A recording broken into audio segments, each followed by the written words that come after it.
بسم اللہ الرحمن الرحیم۔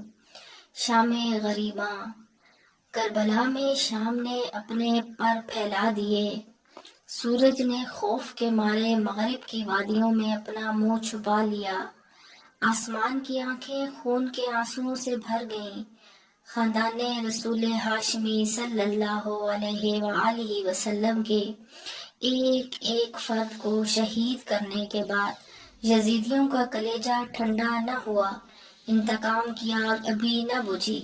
امام حسین اور ان کے ساتھیوں کے لاشوں پر گھوڑے دوڑانے لگے، گھوڑوں کی ٹاپ سے شہیدوں کے جسم کو روند ڈالا گیا، پھر اہل بیت کے خیموں کو آگ لگا دی گئی، سکینہ تمانچے کھا چکی تو خیموں کا سامان بھی لوٹ لیا گیا۔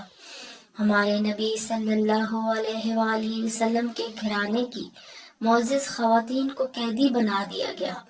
بیمار کربلا زین العابدین بھی قیدی بن گئے، شہیدان کربلا کے سروں کو کاٹ کر نیزوں پر چڑھا لیا گیا، اور اسیران کربلا کا قافلہ سیدہ زینب رضی اللہ تعالی عنہا کی قیادت میں شہیدوں کے سروں کے ساتھ کوفہ کی جانب روانہ ہوا۔ شام کے سائے کچھ اور بھی گہرے ہو گئے، اہل بیت کے معزز قافلے کو رات نے اپنے سیاہ دامن میں چھپا لیا۔ اسی قافلے میں بیمار کربلا حضرت زین العابدین بھی شامل تھے۔ اس وقت ان کی عمر 13 یا 14 برس کے قریب تھی۔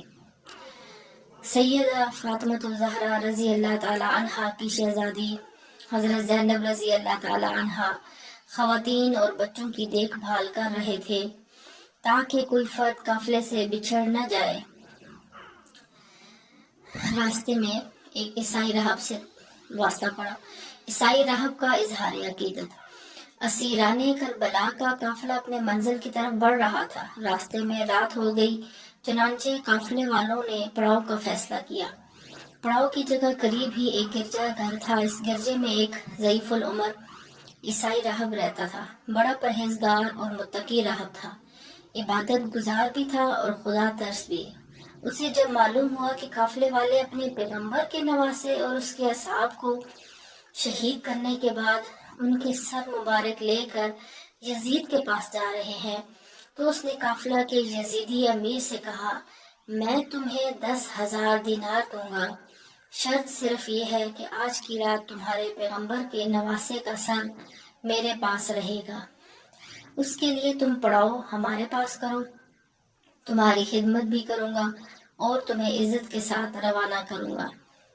یزیدی امیر دنیا دار شخص تھا اور حرص دنیا کا طالب بھی۔ اس نے راہب کی شرائط مان لی اور حضرت حسین رضی اللہ تعالی عنہ کا سر اس راہب کے حوالے کر دیا۔ راہب حسین رضی اللہ تعالی عنہ کا سر مبارک لے کر اندر چلا گیا۔ راہب نے نیزے پر سے سر انور کو اتارا اور اس کو خوشبودار پانی سے دھویا، اسے صاف کیا اور خوشبو لگائی، خوبصورت غلاف میں رکھا اور اس کے پاس بیٹھ گیا۔ رات بھر چہرہ حسین رضی اللہ تعالی عنہ کی زیارت میں مصروف رہا۔ وہ راہب بیان کرتا ہے کہ حضرت حسین رضی اللہ تعالی عنہ کا سر پڑا ہے اور اس سر سے نوری شعاعیں اٹھ کر عرش معلیٰ تک جا رہی ہیں، نور کا حالہ سر اقدس کا طواف کر رہا ہے۔ جب اس نے یہ کیفیت دیکھی تو سارے حسین رضی اللہ تعالیٰ عنہ کی شہادت پر آنسو بہاتا رہا۔ حضرت حسین رضی اللہ تعالیٰ عنہ کے احترام اور عزت کرنے کی وجہ سے اسے یہ صلہ ملا کہ صبح جب باہر نکلا، رحمت خداوندی نے اسے اپنی آغوش میں لے لیا، اس نے کلمہ پڑھا اور دار اسلام میں داخل ہو گیا۔ ایک طرف وہ بدبخت ابن سعد کے سپاہی تھے کہ بے ادبی کا ارتکاب کر کے دولت ایمان سے محروم ہو رہے تھے، اور ایک یہ راہب تھا کہ حسین رضی اللہ تعالی عنہ کے سر کی عزت کرنے کے صدقے میں اس کا دامن ایمان کی نعمت سے بھر دیا گیا۔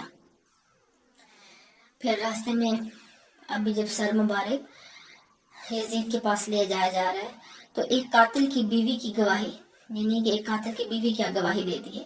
روایات میں ہے کہ ابن سعد نے امام عالی مقام کے سر اقدس کو